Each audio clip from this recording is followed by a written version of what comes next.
we've got up to 3 figures in terms of participants, so let's get going.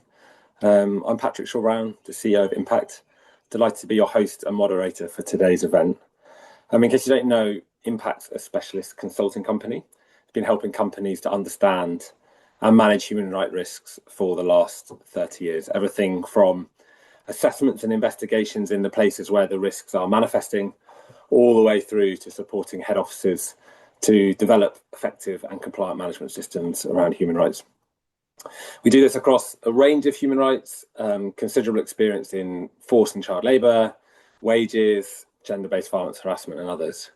But relevant for today, we've also done a lot of work in responsible recruitment, bringing insights from hundreds of these on-the-ground assessments all the way up to the corporate boardrooms. So we've supported our clients to repay over 120 million US dollars to over 100,000 workers across 20 companies. And we've authored the industry standard on this issue, the principles and guidelines for the repayment of migrant worker recruitment fees and related costs, a long mouthful, that has been formally endorsed by the Consumer Goods Forum, AIM Progress, and adopted by many companies in their response to this risk. That's obviously available on our website. Today we're extending this insight from our work by introducing the Ethical Recruitment Atlas, or ERA. It's a new, free and publicly available resource designed to help companies, auditors, recruiters, policymakers, and civil society organisations better understand recruitment fee risks. And at the very start, I'd like to extend my sincere thanks to our 12 founding funders and steering committee partners. So in the next 30 minutes, you'll hear from the Consumer Goods Forum, IHG Hotels and Resorts, and the Pharmaceutical Supply Chain Initiative, but also lots of thanks to the Co-op, Equinor, the John Lewis Partnership, M&S, Vinci, and the other founding funders. Their commitment and expertise and investment have enabled us to turn an idea into the reality of a publicly available resource that we hope will benefit companies around the world. And we're incredibly grateful for their support. So thank you to all of you. So before we begin, just a few housekeeping notes. The session is being recorded and we'll share the link afterwards. Please do keep cameras off and mics muted so that we can focus on our speakers. And if you have any questions, please post them in the chat or write to us afterwards. It's a very short session today, so we may not be able to cover them as part of the webinar, but all questions will get an answer from our experts after the call. So do please get in touch if you've got anything to ask or comments to add. So let me start by explaining why this matters. So for years now, we've known, and I'm sure lots of you on the call as well, will understand that recruitment fees and related costs are one of the most consistent drivers of risk to companies, increasing their vulnerability and often contributing directly to forced labour risks. But despite all of that, it's remained one of the hardest issues to tackle in practice. And one of the key reasons for that is that companies lack the reliable, accessible data on what workers are actually paying. We know that most recruitment fee payments don't leave a paper trail. The only good evidence is worker testimony. And that is often fragmented, difficult to access, rarely brought together at scale. And that means that companies, and my guess is many of you on the webinar, are trying to build a business case to manage this risk, but without the clear evidence to make that case. So today is about changing that. And we're very excited to be introducing the Ethical Recruitment Atlas, and importantly, showing you a tool that you can actually use. Like the tool, we want to keep this session really practical. So we're going to start with a quick overview of the challenge and move on to a live demonstration of the platform before hearing from some of the companies that have helped make ERA possible and why they believe that access to this kind of evidence really matters. I'm going to finish with a short discussion on what it means in practice for companies, for auditors, policymakers, and the other stakeholders that I mentioned before that are working together to strengthen those recruitment systems. So with that intro, let's chat to Briar. to set the context. So, Brian, we've talked, I've just sort of mentioned there about the evidence gap. Let's move from the problem onto the response. So at a very simple level, what is the Ethical Recruitment Atlas? Oh, thanks, Patrick. So at its simplest, ERA is a freely accessible platform that brings together a large-scale data pool on recruitment fees and related costs paid by migrant workers. But what makes ERA really different is that it's built around worker-reported data. So rather than relying solely on legislation or what employers and recruiters are saying, ERA brings together what workers themselves report experiencing throughout their recruitment journey. So by putting together worker testimony at the centre, ERA gives us a more realistic picture of recruitment practices across different migration corridors.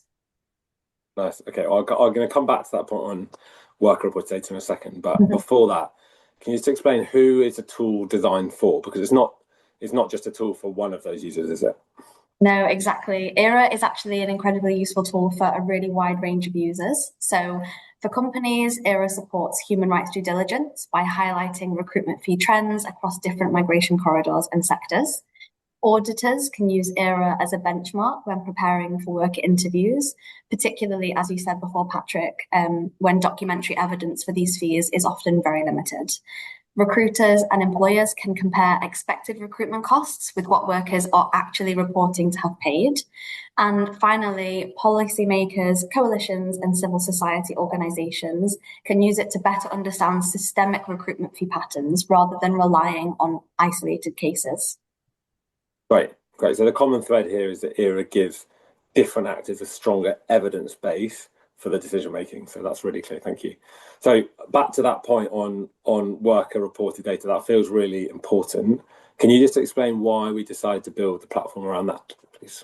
Yeah, of course. So this is because in recruitment fee cases, worker testimony is often where we find the most evidence sits. So as you mentioned before, recruitment agents and sub-agents often deliberately avoid creating a paper trail of fees that have been paid, making worker testimony one of the important sources of evidence that we have. So if we want to understand what's happening in practice, we need to really listen to the workers themselves. ERA brings all of this information together in an anonymized and structured way. So it does not identify individual workers or individual companies, but it does help users to see patterns in what workers are reporting across corridors and contexts. Right, and that point about anonymizing is really important, obviously, with all of the data regulation. So before we go on, I just want to be clear, though, what should people not misunderstand about what ERA is? Yeah, I would say the most important point is that ERA is not a replacement for due diligence. So it does not definitively tell you what is happening at a specific supplier or employer or recruitment agency. So instead, it is an evidence and benchmarking tool. So, for example, by highlighting the average recruitment costs that workers are reporting, ERA can help organisations to ask better questions during assessments, to identify where additional investigation may be needed, and also inform the design and prevention of remediation programmes. But it is really important to stress and remember that ERA should always support action, not replace it. Got it. So the idea is look at ERA and it's not look at ERA and you're done. It's use ERA to know where to look, what to ask, and how to act. Yeah, exactly. So by making recruitment fee trends more visible, ERA helps us to make more informed decisions and target our efforts more effectively. Brilliant. Nice one. Thank you, Brian, and thank you for your amazing work on all of this. Now, let's show what it actually looks like in practice. Obviously, the grand reveal. So Ben's been working very closely in developing the platform. So rather than going through every feature, which obviously you can explore after the webinar, we're just going to show someone how they might actually use ERA in practice. So Ben, over to you. Thanks, Patrick. And hi, everyone. It's such a pleasure to be finally releasing this after 2 very hard years of work in the making. I'll start with a bit of background on the data input. So at launch, you'll see we have close to 7,000 individual worker testimonies represented in ERA. This comes from a mix of Impacct's own worker interviews, as well as more than 40 public sources, 17 of our clients and partners who voluntarily shared their data. We've actually built up a stockpile of 17,000 And we'd love to be able to continue processing these and adding these to ERA if we can build up the support we need off the back of this launch. And even beyond this, we've had some really great conversations with large-scale data holders as well to get more and more data streams into ERA, excuse me. So we've got mainly companies on the call today, so we're going to focus on a couple of use cases relevant in particular to companies. So the first use case, let's say I am a consumer goods multinational selling consumer goods, including food. We're looking to build out our human rights due diligence program, and we want to understand where to prioritize effort. We know we buy a lot from suppliers in Malaysia. So let's look at Malaysia as a destination country where workers are traveling to. Now, we can instantly see the average recruitment fees paid by all workers traveling to and working in Malaysia. What's really interesting for transparency and understanding the supply chain here is we get a breakdown of where the workers are coming from, as well as gender breakdown and their contract types. So they're directly contracted, are they subcontractors, etc. That's really helpful for transparency, first of all. Now, being consumer goods, I might look within the sector breakdown. And for me, both manufacturing and food and agriculture might be useful to compare here. So I can see manufacturing here has a much higher average fees paid. So I may want to drill into that specifically. Let's go and drill down by manufacturing. And now I'm seeing the average fees paid, again, the more finite breakdown of worker origin countries. And I might have, let's say, 2 supplier sites in mind, one of which I know is primarily Indonesian workers, one of which I know is primarily Bangladeshi workers. So let's try and compare these two. So if I click on Indonesia as a worker origin country, I can see the average fees paid are just about $400. Whereas if I click on Bangladesh, I can see that's more than 10 times that amount. So it might be sensible for me to start with due diligence efforts at the particular site with a lot of Bangladeshi workers. That's the first example. I'll move on to a quick example about how it can be used by social auditors as well. So social auditors, before they go on site, they'll be doing their pre-audit questionnaires. So they'll get a lot of worker demographic information. So they will be able to filter by all 3 categories and find out before they go on site, what is the norm? What are the averages that workers are paying? That means that when they're actually interviewing the workers, let's say if they're getting 0 reports of fees, and yet ERA is showing that there's widespread fees, lots and lots of workers reporting them, that might make them question, are they being coached? Are they being intimidated? Likewise, if they're reporting vastly different numbers, it may help with further probing around their recruitment journey, understanding of what recruitment fees actually are, and helping to prompt them to actually think, hey, maybe that was a recruitment fee that I paid, I just didn't realize at the time. Now that's a use case for social auditors, but obviously that will benefit any companies with a social audit program or being a member of a social audit program as well. Now, finally, the last example I'd love to show is, let's say I'm a senior manager in corporate human rights at a construction company. I've just recently heard through grievance lines or through an audit that there's some reports of workers who have paid recruitment fees. They've reported to have paid $1,200. I'm trying to get my seniors, my C-suite, to let me go and do further investigation with a potential view to repaying them. But my C-suite are saying, oh, there's not really enough evidence. Why should we go ahead with this? Now, we can go onto ERA. So let's say the construction site is in Qatar, and these workers were Nepalese. We can instantly then see, right, so there's an average of close to $1,100 being paid. I can already be showing this to my C-suite and saying, no, this is not an isolated problem. It's not being made up. This is a very common problem, and here's a lot of evidence for that. Not only that, we can also break down by recruitment year. This can help us understand where is the evidence more or less robust within ERA. So these numbers in brackets show how many workers within the sample are relevant to each year. And we've got a little indicator with a color coding that is based partly on the quality of the data, partly on the quantity of the data that you see in brackets.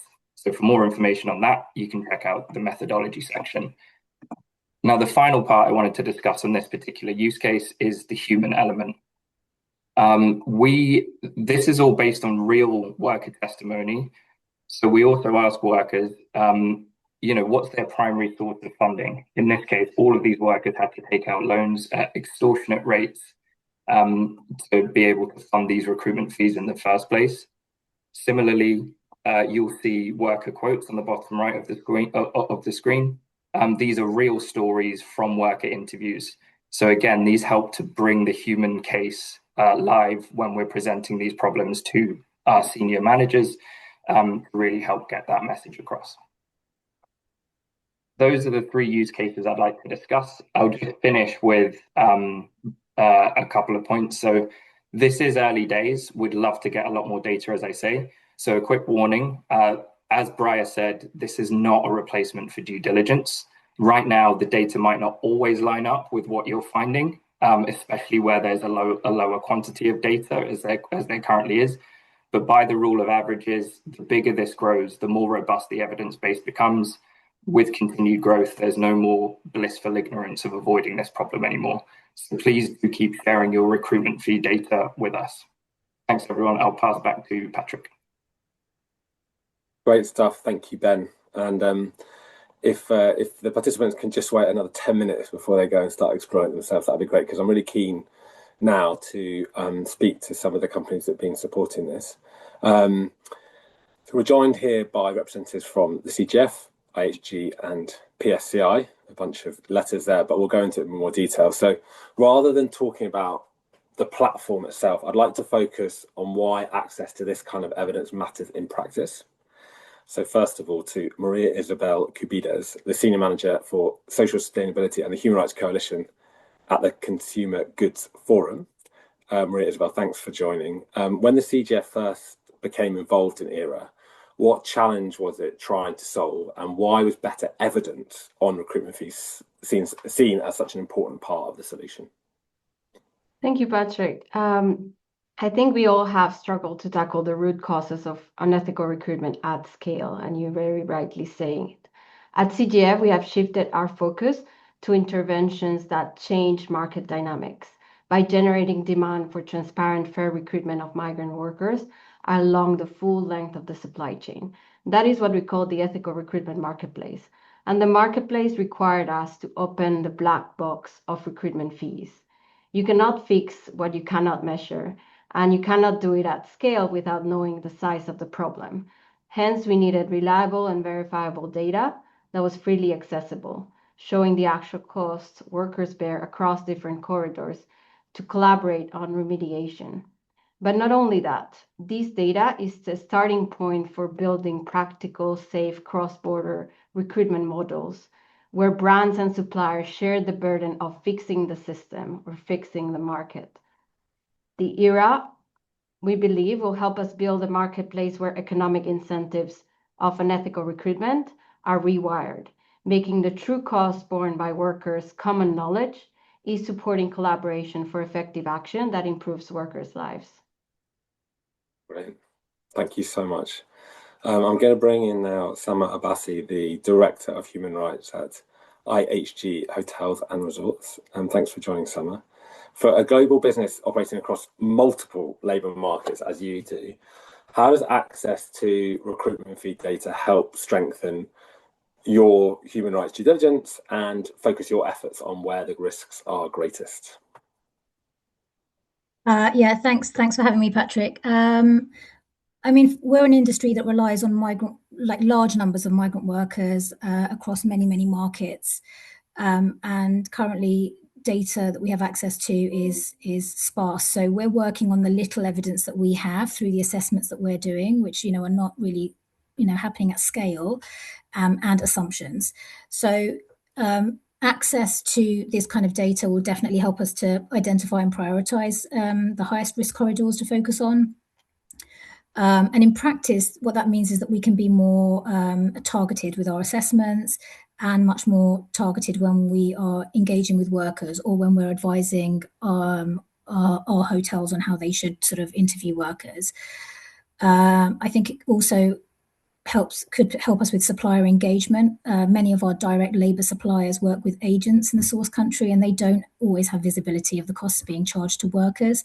So I think this will help us factor in, or help hotels factor in, a more accurate cost of recruitment when they're contracting with labour suppliers, and also potentially challenge any due diligence findings that are kind of pointing to no issues here when we know that the risks are high.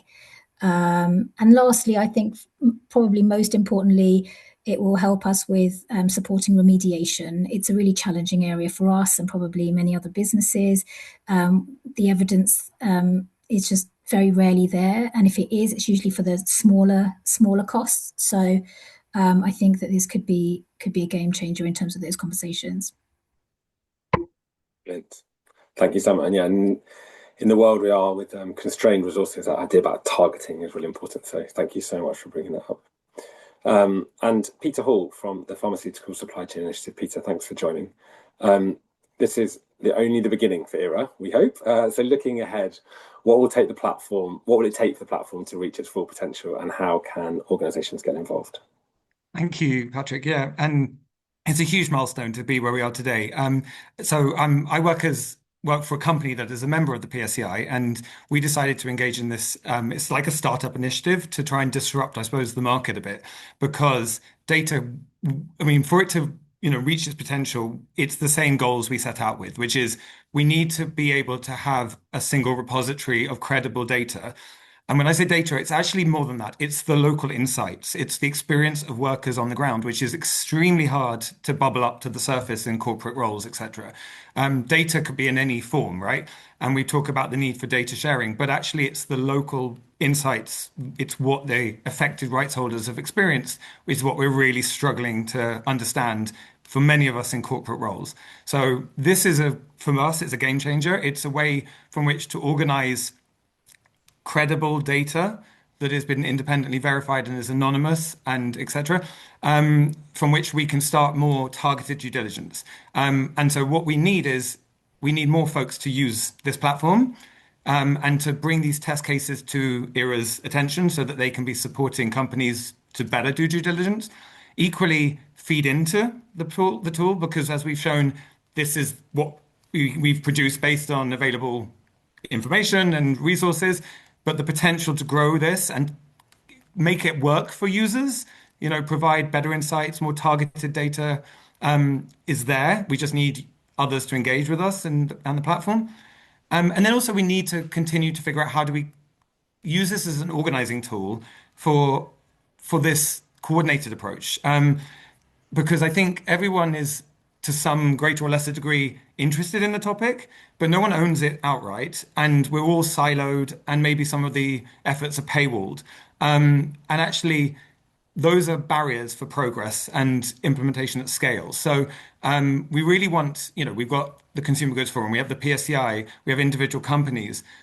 We want to show that this is not a competitive space. This is a space for us to actually figure out that by sharing these insights, working and coalescing around a platform like this, we all get to kind of raise the tide for all boats, bring this risk to more people's attention, and rally folks around a single source of credible information. So the goal, we've set, I think, many of these efforts in place. We've got a lot of work to bring home some more parties and get them to join this party.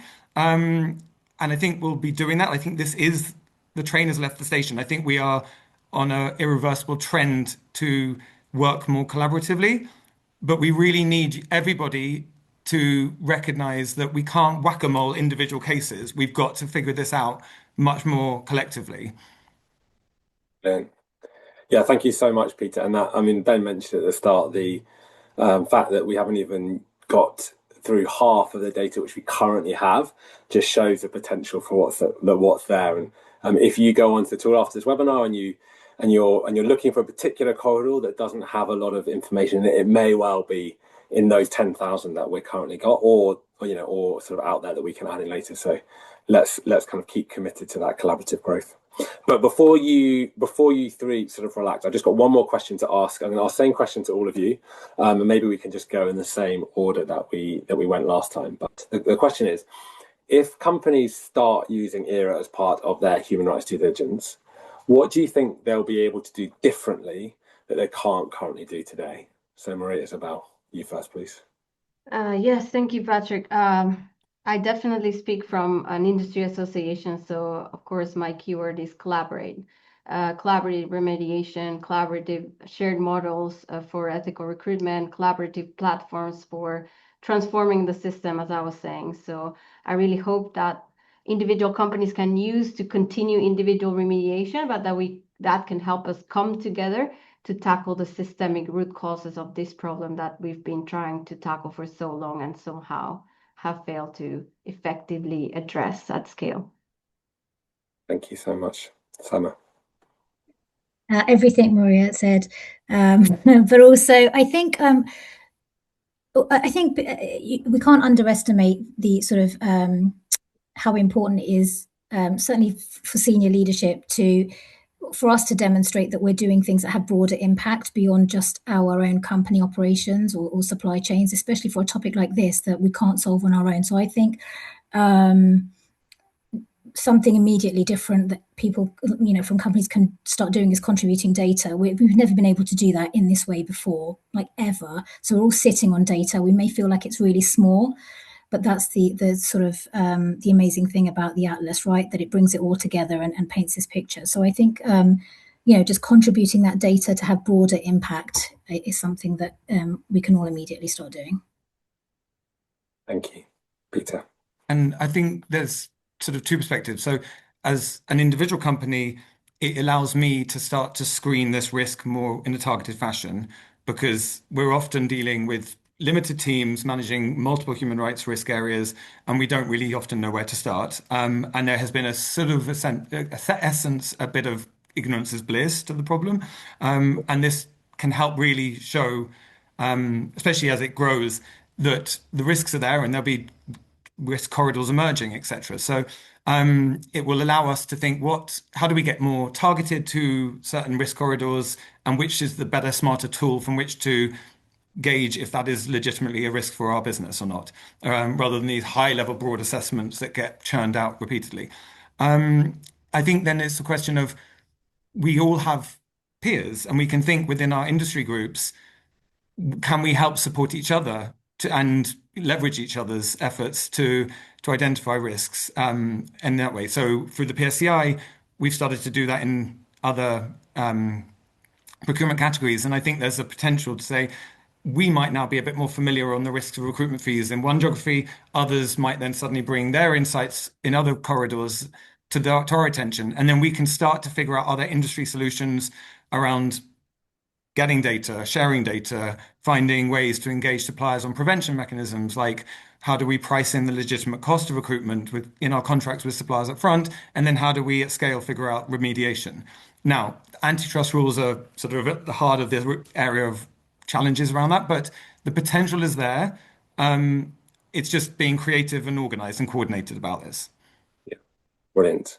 Thank you, Peter. And that ignorance is bliss is just the sort of theme really of my closing remarks before everyone disappears. So we've been looking to try and demonstrate that better evidence can lead to better decisions for companies, and that for too long, companies have been trying to assess these recruitment fee risks, but with fragmented and inaccessible information. So the Ethical Recruitment Atlas is that groundbreaking attempt to change by creating something free, publicly accessible, that brings together the worker-reported data, back to Mariah's point, but all with a view to support stronger human rights due diligence and more informed action. So hopefully today's launch is only the beginning. Our ambition for ERA is it becomes that shared evidence base you've just heard from our speakers, and it will continue to grow as more people use it. We get more anonymized data, and we work together to build that richer understanding about where recruitment fees exist. So to achieve that, we need three things. We need users, we need data contributors, and we need supporters. So if your organization can help ERA by sharing data, by contributing funding or supporting its future development, we'd love to continue the conversation. So just to close by saying thank you to all of our panelists, everyone who's spoken today, to the founding ERA sponsors, and to all of you who have joined. Thank you for your time, your support and your engagement. And we look forward to working with you as we continue to grow ERA. Thank you very much.